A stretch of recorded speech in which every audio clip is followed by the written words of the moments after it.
The lord. మన ప్రభును రక్షకుడు కరుణ సంపన్నుడైన యేసుక్రీస్తు ప్రశస్త నామములో మీ అందరికీ మా హృదయాంతరాల నుంచి శుభములు వందనాలు తెలియజేస్తున్నాం. ఈరోజు యేసయ్య సూటిగా మనతో మాట్లాడబోతున్నాడు. ఈరోజు యేసయ్య ప్రత్యక్షంగా మనతో మాట్లాడబోతున్నాడు. Praise the Lord. హల్లెలూయా. నిజమైనటువంటి దేవుని వాక్ మన మధ్య దిగి రాబోతున్నది. ఆయన మాట్లాడితే అద్భుతాలు జరుగుతాయి. కృంగిన వారు పైకి లేస్తారు, దిక్కులేని వారు దిక్కును పట్టుకుంటారు. Praise the Lord. హల్లెలూయా. అద్భుతాలు జరగబోతున్నాయి, ఆశ్చర్యాలు జరగబోతున్నాయి. ఈరోజు దేవుని మాట మనం శ్రద్ధగా వింటాం, ప్రార్థన చేసుకుంటాం. Lord Jesus, hallelujah, hallelujah, hallelujah, హల్లెలూయా. పరిశుద్ధాత్మ దేవ, మిమ్మల్ని ఆరాధిస్తున్నాం, స్తుతిస్తున్నాం, మీకు మహిమ చెల్లిస్తున్నాం, ఘనత ప్రభావములు ఆరోపిస్తున్నాం. పరలోకపు తండ్రి, మీ ప్రజలతో మీరు సూటిగా మాట్లాడండి తండ్రి. మీ ప్రజల యొక్క దుఃఖాన్ని మీరు తీసివేయమని అడుగుతున్నాము తండ్రి. మీ ప్రజల హృదయ అంతరంగంతో మీరు మాట్లాడండి ప్రభువా. అగాధ జలములపైన అల్లల్లాడిన పరిశుద్ధాత్మ దేవ, మీ ప్రజల హృదయాంతరంగంలో అల్లల్లాడమని అడుగుతున్నాము తండ్రి. యేసు క్రీస్తు శక్తి కలిగిన నామములో ప్రతి చీకటి అంధకార దురాత్మ శక్తులను, వారి మనో నేత్రాలు మూసివేసిన చీకటి శక్తులను కట్టి బంధించి లాయపరిచి నిర్మూలపరుస్తున్నాం. యేసు క్రీస్తు నామములో ప్రతి కన్ను తెరవబడును గాక, ప్రతి చెవి సున్నతి చేయబడును గాక, ప్రతి హృదయం సున్నతి చేయబడును గాక, దేవుని మాట వినును గాక. ప్రతి పాపము, శాపము, అతిక్రమము, దారిద్ర్యము యేసు క్రీస్తు నామములో ప్రతి వ్యసనము, ప్రతి ఓటమి నిర్మూలమై పోవును గాక అని చెబుతున్నాం. మీ కృపతోడిచి నడిపించండి తండ్రి. అద్భుతం జరగాల తండ్రి. హల్లెలూయా, హల్లెలూయా, హల్లెలూయా, హల్లెలూయా. వారు వీటి భూములు యేసు నామములో ఫలభరితంగా మార్చబడును గాక. నిరుద్యోగి ఉద్యోగం మార్చబడును గాక తండ్రి. యేసు క్రీస్తు అద్భుతం జరుగును గాక తండ్రి. మీరు కృప చూపి నడిపించి బలపరచమని, సహాయం చేయమని, శక్తితో బలముతో జీవంతో నింపమని, ఆదరించమని యేసు క్రీస్తు శక్తి కలిగిన నామములు అడిగి వేడుకొచ్చున్నాము తండ్రి. ఆమేన్, ఆమేన్, ఆమేన్. బైబిల్ నుంచి ఒక వాక్యం చదువుకుంటాం. అందరూ బైబిల్ తీయండి దయచేసి.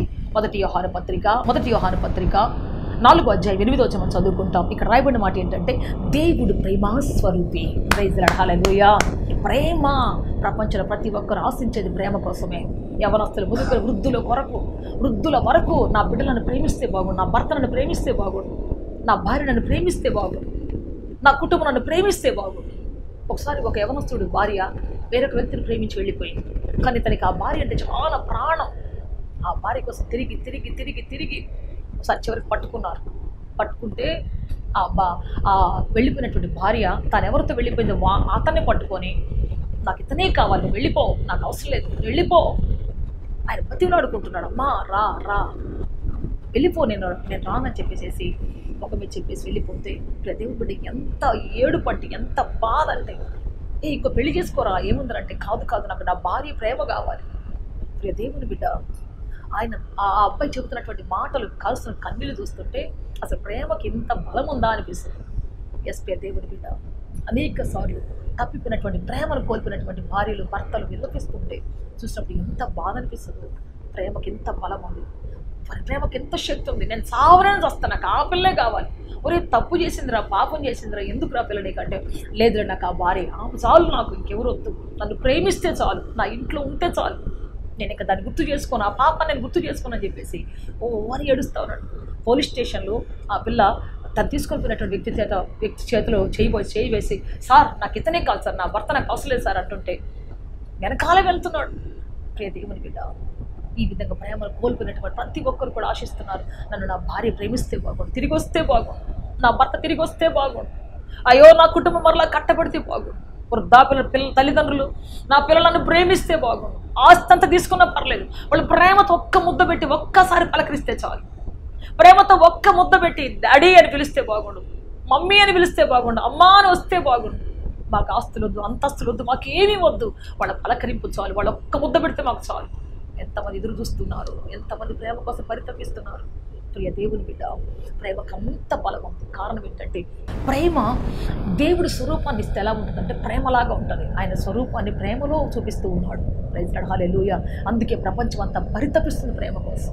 ప్రేమ లేని వ్యక్తి బానిస అయిపోతున్నాడు త్రాగుడికి. ప్రేమించబడలేని వ్యక్తి హంతకుడు అయిపోతున్నాడు. ఆ మధ్య ఒక అమెరికా దేశంలో ఒక వ్యక్తి, యవనస్తుడు, గన్ తీసుకొని చిన్నపిల్లలందరినీ కాల్ చేశాడు. క్లాస్ రూమ్లో టీచర్ని కూడా కాల్ చేశాడు. అడ్డం వస్తే తీసుకొని పోయి జైల్లో అడిగారు, ఎందుకు నువ్వు ఇంత కిరాతకంగా చంపుతున్నావు, ఏంటి ఆ చిన్నపిల్లలు నీకేం అన్యాయం చేశారు అంటే చెప్పాడు. వాడు గంభీరంగా చెప్పాడు, నేను అదే వయసులో ఉన్నప్పుడు నా తల్లి వేరొక వ్యక్తిని పెళ్లి చేసుకుంది, నన్ను మా నాన్న వేరే వ్యక్తిని పెళ్లి చేసుకున్నాడు, సవతి తల్లి దగ్గర పెట్టాడు. మా అమ్మ ప్రియుడితో వెళ్ళిపోతూ ఉండేది. నేను అమ్మ అని వెనకాల పడి నా వైపు చూసేది కాదు. ఒకసారి వచ్చి చెప్పింది, రే నువ్వు నా కొడుకు అని చెప్పావుంటే ముక్కలుగా నరికేస్తాను. ఎందుకంటే నా భర్తకి పిల్లలు లేరని చెప్పేశాను, నేను తీసుకొని పోయిన ప్రియుడికి పిల్లలు లేరని చెప్పేశాను. కాబట్టి నువ్వు మీ నాయన దగ్గరే బతుకుపోరా. నాయన దగ్గరికి పోతే ఆ సవతి తల్లి పెట్టిన కష్టాలు అంతా ఇంత కాదు, కాల్చి వాతలు పెట్టేది అనేకసార్లు. తట్టుకోలేక బయటికి పారిపోయి చేసేసి ఒక ప్లాట్ఫామ్ మీద బ్రతకడం మొదలు పెట్టేశాడు. ఆ ప్లాట్ఫామ్ మీద బ్రతికి చివరికి కసి వచ్చింది అతని జీవితం. దేవుడు లేకపోతే హంతకులు అయిపోతారు. కసి వచ్చింది అతని జీవితం. ఎవరైనా తల్లిదండ్రులు ఒక చక్కని బిడ్డను ఎత్తుకొని పోతూ ఉంటే ఆ బిడ్డను చంపేదాకా అతనికి మనసు ఆగదంట. ఎందుకంటే నాకు దక్కలేదు ఆ ప్రేమ. నేను ఆ స్థితిలో ఉన్నప్పుడు నా తల్లి ప్రేమించలేదు, నా తండ్రి ప్రేమించలేదు. నా జీవితం చాలా ప్రేమ రాహిత్యంగా ఎదిగింది. కాబట్టి ఎవరు ఏడ్చినా, ఎవరు కన్నీళ్ళు పెట్టుకున్నా నేను వదలను. ఎందుకంటే ఏడ్చి నా కన్నీళ్ళు ఇంకిపోయాయి. ప్రేమ కోసం పరితపించి నా జీవితం నిస్సారం అయిపోయింది. కాబట్టి ఈ రోజున నేను వాళ్ళని చంపడమే నా కరుడు గట్టిపోయిన హృదయంలోంచి నాకు కక్ష తప్ప, కార్పణ్యం తప్ప, హంతకుడుకుండే స్వభావం తప్ప నాకు వేరేది లేదు ఇంకా అని చెప్పి చెప్తున్నాను. ప్రేమ లేనప్పుడు హంతకులు అవుతున్నారు, ప్రేమ లేనప్పుడు దుర్మార్గులు అయిపోతున్నారు, ప్రేమ లేనప్పుడు జీవితం అలా అయిపోతుంది. అయితే యేసు ఎవరు అంటే ప్రేమాస్వరూపి. హల్లెలూయా. ఆయన దగ్గరకు వచ్చిన హంతకులు మారారు, ఆయన దగ్గరకు వచ్చినటువంటి బలహీనులు బలవంతులు అయ్యారు, దిక్కు లేని వారు దిక్కును కనుగొని వెళ్ళారు, భవిష్యత్తు లేనటువంటి వారు యేసు వచ్చిన తర్వాత భవిష్యత్తుగా మారారు. హల్లెలూయా. ప్రియ దేవుని బిడ్డ, యేసు వచ్చిన తర్వాత అనేకుల జీవితాలు టోటల్గా అప్సైడ్ డౌన్గా ట్రాన్స్ఫర్మేషన్ జరిగింది. రూపాంతరపరచబడ్డారు ఒక్కొక్కరు. హల్లెలూయా. కఠిన హృదయాలు మార్చబడ్డారు, పాషాణ హృదయాలు మార్చబడ్డారు. అందుకే దేవుని బిడ్డ, మనకు ప్రేమ కావాలి. ఏ ప్రేమ?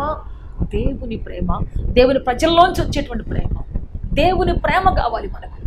హల్లెలూయా. సో దేవా, నేను నీ ప్రేమను కావాలి వశిస్తున్నట్టు అని చెప్పేసి అడగాలి. హల్లెలూయా. దేవుడు ఆయన ప్రేమ ఎట్లుంటుందంటే అది మరి ప్రేమించలేని వ్యక్తులు ప్రేమిస్తుంది, ఒక హంతకుడు చూసి ప్రేమిస్తుంది, ఒక వ్యభిచారం చూసి ప్రేమిస్తుంది, మాట వినని ప్రజలకు చూసి ప్రేమిస్తుంది. మనం మాట వినేవాళ్ళంటే ప్రేమిస్తాం, మనల్ని ప్రేమించే వాళ్ళని ప్రేమిస్తాం. మనకి ఎవరైనా ₹1 ఇస్తే మనం ₹1 ఇవ్వాలనుకుంటాం, మన కోసం ఎవరన్నా పని చేస్తే మనం పని చేయాలనుకుంటాం. కానీ మనం ఏం చేయకపోయినా మన బాధలో మనం బ్రతుకుతున్నాం, మన బ్రతుకుతూ దేవుడు ద్వేషిస్తున్నాం, దేవుని విరుద్ధంగా బ్రతుకుతున్నాం. మనం వెతుక్కుంటూ వస్తాడు ఆయన ప్రేమించడానికి. హల్లెలూయా, హల్లెలూయా, హల్లెలూయా.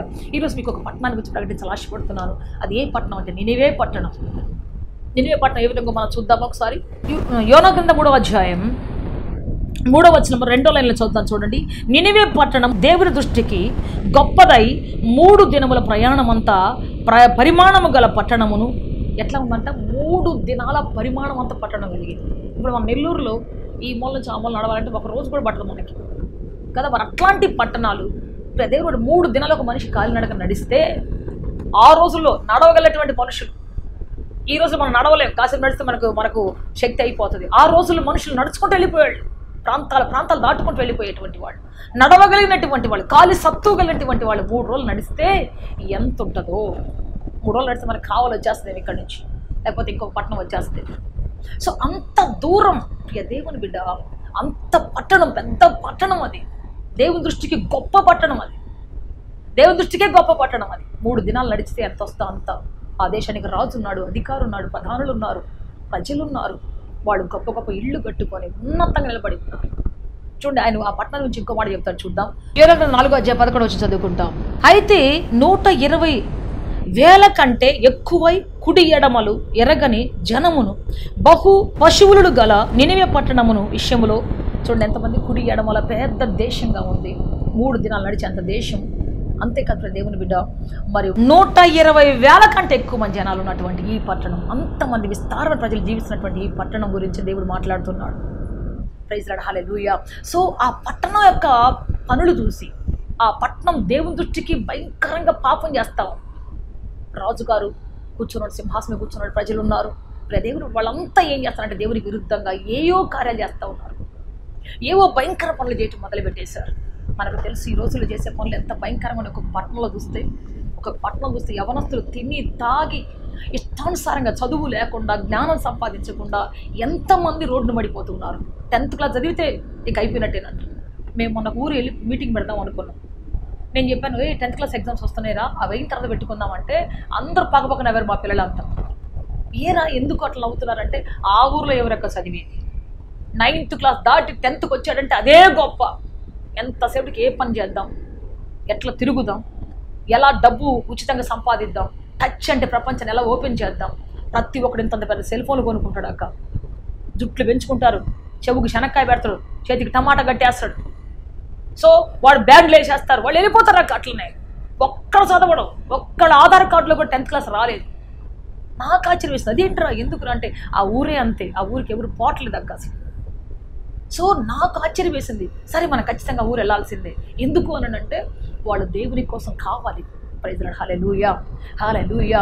దేవునికి అటువంటి వారు కావాలి. ఆ పట్టణం మీద దేవుని యొక్క ఆశ ఉంది, ఆ పట్టణం మీద దేవుని యొక్క ప్రేమ ఉంది. మనకు ప్రేమ లేకపోవచ్చు, ఆ పట్టణం పోకూడదని మనం అనుకోవచ్చు. నినివే పట్టణానికి వెళ్ళాలంటే అందరికి భయమే కావచ్చు. ఆ రోజులు ప్రవక్తకే భయం వేసి పారిపోయాడు. పేరు పెట్టి పిలిచాడు, ఇదిగో యోనా రా, నీకో పని చెప్తాను. ఏంటి ప్రభువా చెప్పు అంటే, నువ్వు పలానా చోట నువ్వు మరి ప్రయాణమో సిద్ధపడు అంటే, సిద్ధపడ్డానయ్యా నీ చిత్తం అన్నాడు. అని చెప్పిన తర్వాత చివరికి అన్నాడు, నినివే పట్టణానికి వెళ్ళు అన్నాడు. నినివే పట్టణానికా, నినివే పట్టణానికా, అమ్మో నినివే పట్టణానికా, నేనా? ఆ ప్రజల మధ్య నేను బ్రతుకుతానా? ఆ ప్రజలు చేసే విచ్చలవిడి కార్యాలు నేనుంటానా? నా వల్ల కాదు ప్రభా, నువ్వేం చెప్పు నేను వెళ్తాను, కానీ ఇది మాత్రం నేను బాగాలేను. ఆయన దండం పెట్టేశాడు, మనసులో దండం పెట్టేసుకొని పైకి మాత్రం వెళ్తానని చెప్పేశాడు. కానీ వచ్చేసేసి ఇంకొక టికెట్ కొనుక్కున్నాడు ఆయన. అంత పెద్ద ప్రవక్త, శక్తివంతమైన వాక్యం చెప్పగలిగే ప్రవక్త, రాజ్యాలు గజగజాడించేటువంటి వాక్కు కలిగిన ప్రవక్త, ఆయనకే దడబుట్టేసిన ఊరు పోవాలంటే, ఆయనకే కోపం వచ్చేసిన ఊరు పోవాలంటే వద్దు. ఆ ప్రవక్త ఏమనుకుంటున్నాడంటే, ఈ ఊరు కాలిపోతే బాగుండు, ఈ ప్రజలకు కాలిపోతే బాగుండు. ఆయన వాక్యం చెప్పిన తర్వాత అందరూ పశ్చాత్తాపడిన తర్వాత కూడా కొండ మీదకి ఎక్కి కూర్చొని చూస్తున్నాడంట. ఎప్పుడు అగ్ని గురుస్తుంది, ఎప్పుడు అగ్ని గురుస్తుంది. మీరు చూడండి యోనా యొక్క ప్రసంగంలో దేవుడు ఏం చెప్పాడంటే, చూడండి మొదటి అధ్యాయం, యోనా గ్రంథం 1వ అధ్యాయం 1-2 వచనం చదువుకుంటాం. యెహోవాకు అమిత్తయి కుమారుడైన యోనాకు ప్రత్యక్షమై ఇలాగూ సెలవిచ్చాను, నినివే పట్టణస్థుల దోషం నా దృష్టికి ఘోరమాయెను కనుక నీవు వెళ్ళి నినివే మహాపట్టణములకు పోయి వారికి దుర్గతి కలుగుడని ప్రకటించమన్నాడు. ఒరే నాయన మీకు దుర్గతి వస్తుందరా అని చెప్పాలి. దేవుడు చెప్పలే, అంతకుమించి ఏం చెప్పలేదు అతనికి. దుర్గతి కలుగును వెళ్ళి ప్రకటించు అన్నాడు. యోనా ఏం చెప్పాడు చూద్దాం మనం. 3వ అధ్యాయంలో 1-2-3 వచనం చదువుకుంటాం. అంతటా యెహోవాకు రెండవ మారు యోనాకు ప్రత్యక్షమై సెలవిచ్చింది ఏమనగా, నీవు లేచి నినివే మహాపట్నములకు పోయి నేను నీకు తెలియజేయ సమాచారమును వారికి ప్రకటన చేయము. కాబట్టి యోనా లేచి యెహోవా సెలవిచ్చిన మాట ప్రకారం. సో యోనా ప్రకటన చేయడానికి దేవుడు పొమ్మంటే ఆయన ఇష్టం లేక వెనక్కి వెళ్ళిపోయాడు. ప్రసంగం చేస్తారు వారందరూ పశ్చాత్తాపడితే, ఆ పశ్చాత్తాపం వలన వాళ్ళందరూ చూసి సంతోషపడకుండా ఏం చేశాడు తెలుసా? 4వ అధ్యాయంలోకి వచ్చిన తర్వాత యోనా దీనిని చూసి బహు చింతాక్రాంతుడై కోపగించుకొని, యెహోవా నేను నా దేశమందుండగా ఇట్లు జరుగునని నేను అనుకుంటుని కదా, అందువలననే నీవు కటాక్షమును జాలియు బహు శాంతమును అత్యంత కృపయు గల దేవుడివై ఉండి పశ్చాత్తాపడి కీడు చేయక మానుదు అని నేను తెలుసుకొని దానికి ముందుగానే తర్షీషుకు పారిపోతేనే నేను బ్రతుకుడు కంటే చచ్చుట మేలు అని చెప్పేసి ఏడుస్తూ ఉన్నాడు. వీళ్ళందరూ పశ్చాత్తాపడితే దేవుడు వాళ్ళ మీద ఉగ్రత రానివ్వకుండా ఆపేస్తే ఇతనికి కోపం వచ్చేసిందంట. మళ్ళీ కోపం వచ్చేసేసి వెళ్ళిపోయి అంటున్నాడంట, నాకు తెలుసు నాయన నువ్వు శాంతం గల దేవుడవు, దయగల దేవుడవు, కనికరం గల దేవుడవు, నువ్వేదో చేస్తున్నావు తెలుసు, అందుకే నేను వెళ్ళిపోయాను అక్కడికి. వీళ్ళని చంపకుండా చేస్తున్నావు తెలుసు. అతని ఉద్దేశం ఏంటంటే వాళ్ళు సువార్త వినకూడదు, వాళ్ళు కాలిపోవాలి, సువార్త వినకూడదు, అగ్ని గంధకాలు కురవాలి వాళ్ళ మీద, సొదొమ గొమొర్రా పట్టణంలాగా కావాలి అనుకొని వాళ్ళకి సువార్త చెప్పలే. కొన్నిసార్లు మనం కూడా అనుకుంటాం వాడికి సువార్త చెప్పకూడదు, వాడు చేసిన పనులు, వాడు చేసిన దుర్మార్గ కార్యాలు దేవుడు తీర్పు తెచ్చాలి, వాడు సావాలి, ఏ రోడ్ యాక్సిడెంట్లో చచ్చిపోవాలి కదా. చాలాసార్లు అనుకుంటారు వాళ్ళు చేసిన కార్యాలు బట్టి, ప్రజలు చేసినటువంటి ఇబ్బందులు బట్టి, ప్రజలు చూపించినటువంటి ఆ టార్చర్ చూసి అనుకుంటారు, వీడు చస్తేనే నాకు కోపం తీరుతుంది, వీడు చస్తేనే న్యాయం చేసినట్టు దేవుడు అనుకుంటాము. వాళ్ళని చంపితేనే దేవుడు న్యాయవంతుడు, వాడు కానీ బతుకున్నాడు అంటే దేవుడు న్యాయవంతుడు కాదు అనుకుంటాం మనం. కానీ దేవుడు ఏం చెప్తున్నాడంటే, ఇంత పెద్ద పట్టణాన్ని దేవుని బిడ్డ వారు పశ్చాత్తాపడినప్పుడు వాటిని కీడు చేయకుండా మానేశాడు దేవుడు. ప్రైజ్ లార్డ్, హల్లెలూయా, హల్లెలూయా. ఇది చూసి ఆయనకే కోపం వచ్చేసేసి, ప్రకటన కోసమే, అనేక ప్రజల మార్పు కోసమే పిలువబడినటువంటి యోనాకి కోపం వచ్చేసేసి, అంటే వారు కాలిపోవాలి, వారు బూడిదైపోవాలి అనుకుంటున్నాడు ఆయన. దేవుడు అంత కోపాన్ని విసుగును కలిగించినటువంటి పట్టణం అది. అంత కోపాన్ని ప్రవక్తలకు ఆ ఊరు పోకుండా అందరూ కూడా మేము పోలేము, ఆ ఊరు మా చేత కాదు, మేము ప్రకటించలేము, వాళ్ళు మహాక్రూరులు భయంకరులు అనేటువంటి పరిస్థితి ఒక ముద్ర వేసినటువంటి పట్టణం అది. దేవుని బిడ్డ అటువంటి పట్టణాన్ని దేవుడు ఏం చేశాడు? ప్రేమించి యోనా ప్రవక్తను నేను వెళ్ళలేను ప్రభు అని వెళ్ళిపోయి పారిపోయి ఉన్నటువంటి ప్రవక్తను సావనని వస్తాను కానీ ఆ ఊరు పోదు. అతనే అనే మాట ఏంటంటే సావనని చచ్చిపోతాం, ఇదిగో నన్ను ఎత్తి సముద్రంలో పడేసేయండి అయ్యా, నేను చచ్చిపోతాను కానీ ఆ ఊరు మాత్రం వెళ్ళనయ్యా, నన్ను చంపేయండి అని చెప్పేసి ఇక్కడ కూడా అంటున్నాడు. ఆ సముద్రం దగ్గర ఆ పడవ దగ్గర చావాలనుకున్నాడు, దేవుడి దగ్గర కూడా చావాలి, నేను చచ్చిపోతే బాగుండయ్యా, ఎందుకయ్యా అని చెప్పేసి అంటా ఉన్నాడు. సావనని వస్తాగా ఆ ఊరు పోయి సేవ చేయనని అనేటువంటి పరిస్థితి ఉంది అక్కడ. అయితే దేవుని బిడ్డ అటువంటి ప్రవక్తలు మరలా దేవుడు తీసుకొచ్చి అతన్ని సముద్ర గాథలు పెట్టి పశ్చాత్తాపాన్ని కలుగజేసి కదా మరలా తీసుకొచ్చి ప్రసంగం చేయించాడు. 3 దినాలు పోవాల్సి ఉంటే ఒక్క దినమే వెళ్ళాడు ఆయన. ఒకే దినం వెళ్ళాడు, అక్కడే నిలబడి ఏదో దేవుడు చెప్పేసి వచ్చేసాడు. దేవుని బిడ్డ అయితే ఆ ప్రజలను మనం చూస్తే ఎంత పశ్చాత్తాపడ్డారంటే దేవుడి మాట విన్న వెంటనే వాళ్ళలో ఒక గొప్ప పశ్చాత్తాప ఆత్మ బయలుదేరి పశువులు మొదలుకొని మరి గొర్రెలు గొడ్లు ఏది కూడా మరి పశ్చాత్తాపడి భోజనం చేయలేదు, గడ్డి మేయలేదు, నీళ్లు తాగలేదు. 3 దినాలు అలాగే ఉపవాసం గోనె పట్ట కట్టుకుని రాజుగారు ఇమీడియట్గా దిగేశాడు, రాజవస్త్రం తీసేశాడు. ఒక్క ప్రసంగమే ఎంత భయంకరమైనటువంటి పాపమైనటువంటి రాజులు, అధికారులు, ప్రధానులు అందరూ రాజుగారు ఇమీడియట్గా దిగేసేసి సాటింపు వేపించేశాడు. దిగేసేసి కొత్త స్టాంపు తయారు చేసి కొత్త ముద్ర వేసేసాడు. తింటూ తాగుతూ విచ్చలుడుగా బ్రతుకుతుంటాడు ఆ పట్టణము. 3 రోజులు పశ్చాత్తాపడి ఉపవాసం ప్రార్థన చేసేసి అంతే. దేవుని కీడు దాటిపోయింది, దేవుని ఉగ్రత దాటిపోయింది వాళ్ళ జీవితం నుంచి. ఇలా దేవుని బిడ్డ పశ్చాత్తాపడిన తర్వాత వాళ్ళందరూ దేవుడు సంరక్షించాడు. మత్తయి సువార్త 12:41 మనం చూస్తే అక్కడ రాయబడిన మాట ఏంటంటే నినివే పట్టణస్తులు వారు ఒక్కసారి సువార్త విని ఒకే ఒక్క మాట సువార్త విని ఇదిగో 40 దినాలలో మీ పట్టణం కాలిపోబోతున్నది, మీ పట్టణం మీద భయంకరమైనటువంటి అగ్ని దిగి రాబోతుంది అని చెప్పినప్పుడు వారందరూ కూడా పశ్చాత్తాపడి భయంకరంగా పశ్చాత్తాపడి దేవుని బిడ్డ దిగొచ్చారు. దేవుని మాట విన్నారు, వారు పాపాన్ని విడిచిపెట్టారు, వారు అతిక్రమాన్ని విడిచిపెట్టారు, వారు దోషాన్ని విడిచిపెట్టారు, వారు పాపపు మరి భూయిష్టమైన కార్యాల నుంచి మనసు తిప్పుకున్నారు, మరల్చుకున్నారు. ఆ తర్వాత ఆ దేశం ఎంతగానో దేవుడు ఆశీర్వదించాడు. వారిని ఏం చేస్తే తెలుసా దేవుడు? జడ్జీలుగా పెట్టాడు ఆ దేశ ప్రజలను. ఆ దినమున జడ్జీలుగా అంటాం. దేవుడు తీర్పు ఇచ్చేటప్పుడు వాళ్ళు వచ్చి నిలబడి ప్రపంచానికి తీర్పు తీరుస్తారు. వాళ్ళు ఏమని తెలుసా? మేము ఒకేసారి ప్రసంగం విన్నాం, మేము పాపులమే కాదంటలేదు, దోషులమే కాదంటలేదు, దేవుని దృష్టికి గొప్ప నేరాలు చేసాం మేము, కానీ ఒక్క ప్రసంగం మా బ్రతుకులు మార్చుకున్నాం. తిరిగి మరలా పాపం తట్టు చూడలేదు, తిరిగి మరలా వ్యసనం తట్టు చూడలేదు. మేము ఏ పాపాన్ని విడిచిపెట్టి వచ్చాము, ఏ అతిక్రమం విడిచిపెట్టి వచ్చాము, దాన్ని తట్టు తిరిగే చూడలేదు మేము. ఇదిగో మా జీవితంలో అద్భుతం జరిగింది. మేము పశ్చాత్తాపంతో బ్రతికే, భయముతో బ్రతికే దేవుడు అంటే. మా ఇల్లు ప్రార్థనా స్థలంగా మార్చుకున్నాం, మా స్వరాలను ఆరాధన స్వరంగా మార్చుకున్నాం, మా బ్రతుకులను దేవుని కోసం నిలబెట్టుకున్నాం. కాబట్టి మేము తీర్పు తీరుస్తాం మీకు. మీరు ఎన్ని సంవత్సరాల వాక్యం వింటున్నారు, ఎన్ని కుటుంబాలకు వెళ్ళారు, ఎన్ని పెద్ద పెద్ద ప్రసంగాలు విన్నారు, కానీ మారారా అని వాళ్ళు ఒక రోజు మనము తీర్పు చేసిపోతున్నారంట. దేవుడు వాళ్ళని జడ్జిలుగా చేసి నిలబెట్టుకుని ఉన్నాడు ఆయన. ప్రైజ్లార్డ్, హల్లెలూయా. వారికి దగ్గరగా ఉండి వాళ్ళ పాపం జోలికి వెళ్ళనివ్వలేదు. పశ్చాత్తాపంతో వాళ్ళు రగిలిపోయేట్టుగా ఆ మూమెంట్ పంపించాడు దేవుడు, ఆ అగ్నిని పంపించాడు దేవుడు. ప్రైజ్లార్డ్, హల్లెలూయా, హల్లెలూయా. దేవుడు వీళ్ళు ఆ పట్టణాన్ని ఎంతగా ప్రేమించాడు. కొన్ని పట్టణాలు మనం ప్రేమించలేము, కొంతమంది వ్యక్తులు మనం ప్రేమించలేము, కొంతమంది బ్రతుకులు మనం ప్రేమించలేము, వినగానే చా అనుకుంటాం. కానీ దేవుడు ఇప్పుడు అలా అనుకోడు. ఈరోజు ఒకళ్ళు నిన్ను విడిచిపెట్టారేమో అందరూ. ఒకవేళ నినేవే పట్టణం లాగా పాపములో, శాపములో, అతిక్రమంలో బ్రతుకుతున్నావేమో, నినేవే పట్టణములాగా దేవుని దృష్టికి మహా ఘోరమైన స్థితిలో బ్రతుకుతున్నావేమో.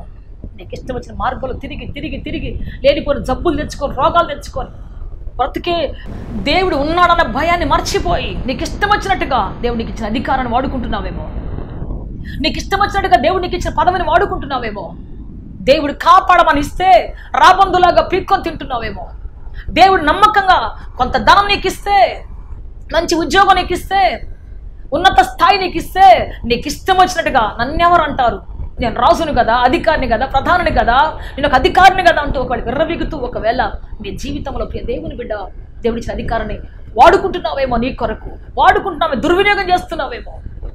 ఈరోజు దేవుడు నీతో మాట్లాడుతూ ఉన్నాడు. ఇప్పటివరకు అయిపోయింది, ఈ రోజు దేవుడు మరలా నేను పిలవాలని ఆశపడుతూ ఉన్నాడు. నీకు మరలా గొప్ప జీవితం దేవుడు ఇవ్వాలని ఇష్టపడుతూ ఉన్నాడు. ప్రైజ్ ది లార్డ్, హల్లెలూయా. మునుపటి కంటే గొప్ప అధికారం దేవుడు ఇవ్వాలని ఆశపడుతూ ఉన్నాడు. తిరిగి రా నీ పాత మార్గంలోంచి, తిరిగి రా పశ్చాత్తాపంతో, తిరిగి రా దేవుని సన్నిధికి. నీకున్న కళను అన్యాయమైన వాటి కోసం వాడుకుంటున్నావేమో, నీకున్నటువంటి తలాంతులు అన్యాయమైన వాటి కోసం వాడుకుంటూ నీ బ్రతుకులో శాపాన్ని తెచ్చుకుంటున్నావేమో. నన్ను ఎవరు ఏమనలేరు, నా చేతిలో డబ్బు ఉంది, నా చేతిలో అధికారం ఉంది, నాకు పదం ఉంది, సీట్ ఉంది అనుకుంటున్నావేమో.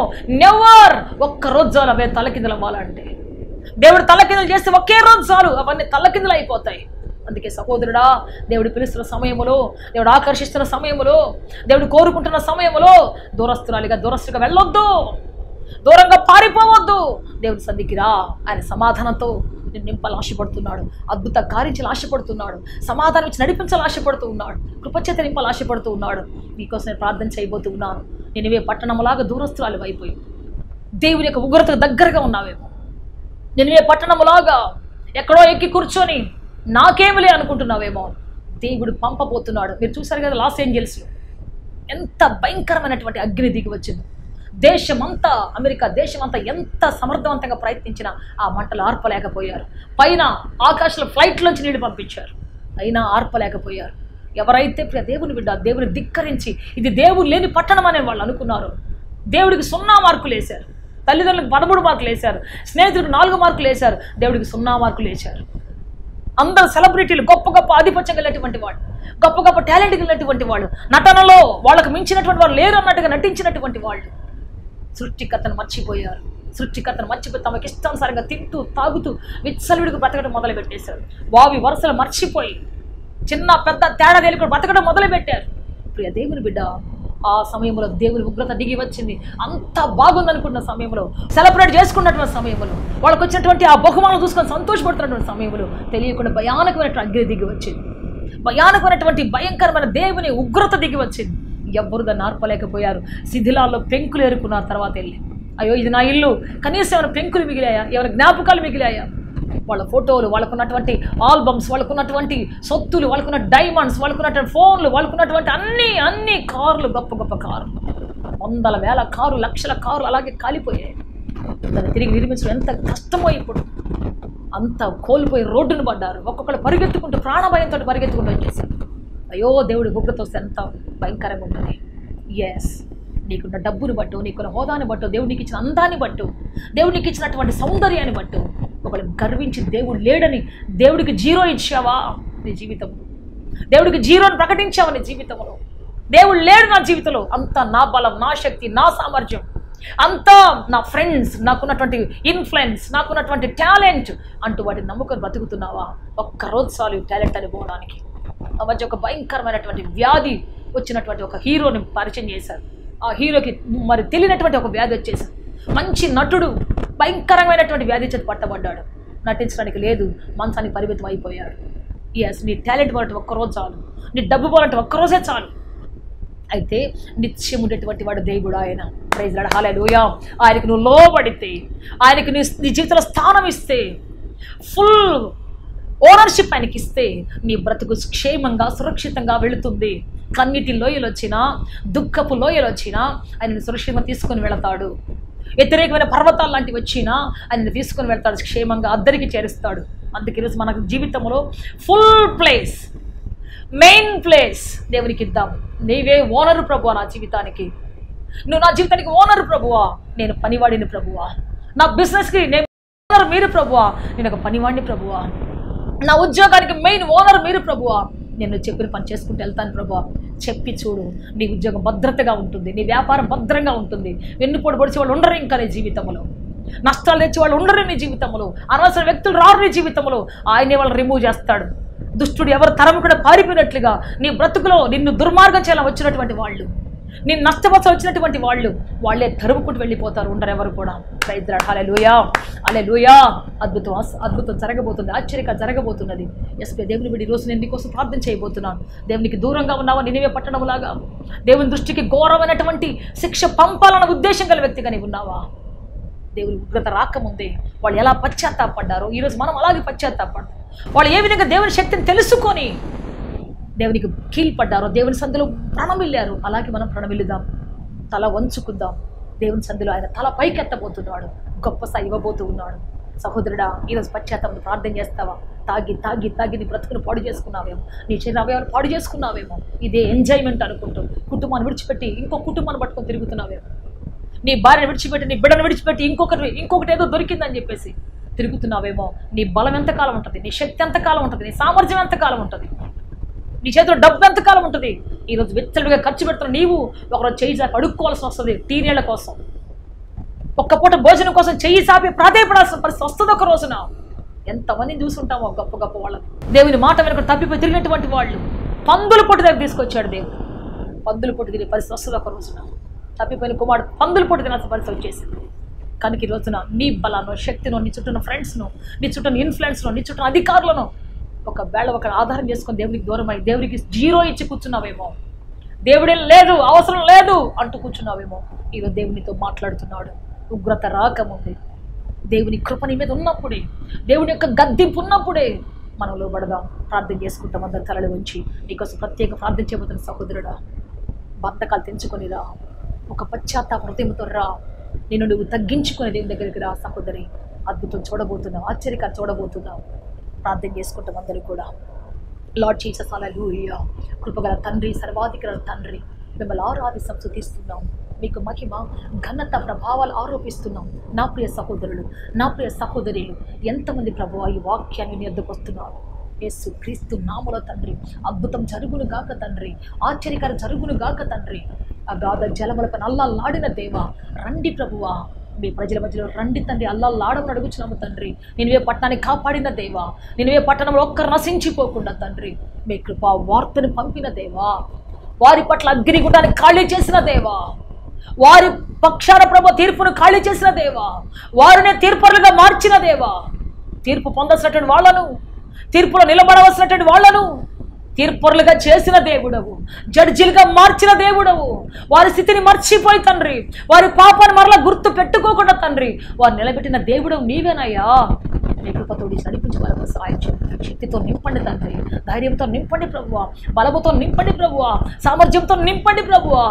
ఎంతమంది ప్రజలు పశ్చాత్తాపంతో వచ్చారో తండ్రి. Thank you Jesus. అయ్యా, సహోదరుని దీవించండి అయ్యా, సహోదరుని ఆశీర్వదించండి అయ్యా, వారిని వెలుగుగా మార్చండి నాయన. నా ప్రియ సహోదరుని జ్ఞాపకం చేసుకో తండ్రి, పశ్చాత్తాప హృదయాన్ని దయచేయండి తండ్రి. వారు కోల్పోయిన సంతోషం, పరలోక ఆనందము తిరిగి దయచేయమని మీ కాళ్ళు పట్టుకొని బతిలాడుతున్నాం. Thank you Jesus. Hallelujah, hallelujah, hallelujah. మీరు కార్యం చేస్తాను మేము నమ్ముచున్నాము తండ్రి, మీరు కార్యం చేస్తాను మేము నమ్ముచున్నాము తండ్రి, మీరు కార్యం సఫలపరుస్తున్నారని నమ్ముతున్నాము తండ్రి. మీరే సాయం నడిపించి బలపరచున్నాం. యేసుక్రీస్తు శక్తి కలిగినాము అడిగి వేడుకొంచున్నాము తండ్రి. Amen, amen, amen, amen. May God bless you all. దేవుడు తిరిగి దీవించి ఆశీర్వదించి ఉన్నతంగా ఫలభరితంగా మార్చుడుగాక, గొప్ప సమాధానంలో సమకూర్చి శిక్షకు పాత్రమైన మీ జీవితాలను దేవుడు తప్పించి తీర్పరులుగా, న్యాయాధిపతులు నిలబెట్టునుగాక, ఆదరించి బ్రతికించునుగాక. ఆమేన్, ఆమేన్. సత్యముతో ఆరాధించాలని ఆశిస్తున్నారా? యేసయ్యను గూర్చి మరింత లోతుగా తెలుసుకోవాలని అన్వేషిస్తున్నారా? శ్రమల, వేదనల, గొడ్రాలితనమా, నిరుద్యోగమా, ఓటమియా, సమస్య ఏదైనా జవాబు మాత్రం యేసులోనే. మీ సమస్యల కొరకు ప్రార్థించుటకు మా ప్రయత్న ద్వారములు ఎల్లవేళలా తెరవబడే ఉంటాయి. వివరములకు మా చిరునామా హోలీ ప్యారడైజ్, KH వాడ, నవాబ్పేట, నెల్లూరు, ఆంధ్రప్రదేశ్, ఇండియా. మా ఫోన్ నంబర్లు 9247807631 మరియు రండి, మీ దుఃఖ దినములు సమాప్తములగును. ఆమేన్, ఆమేన్, ఆమేన్.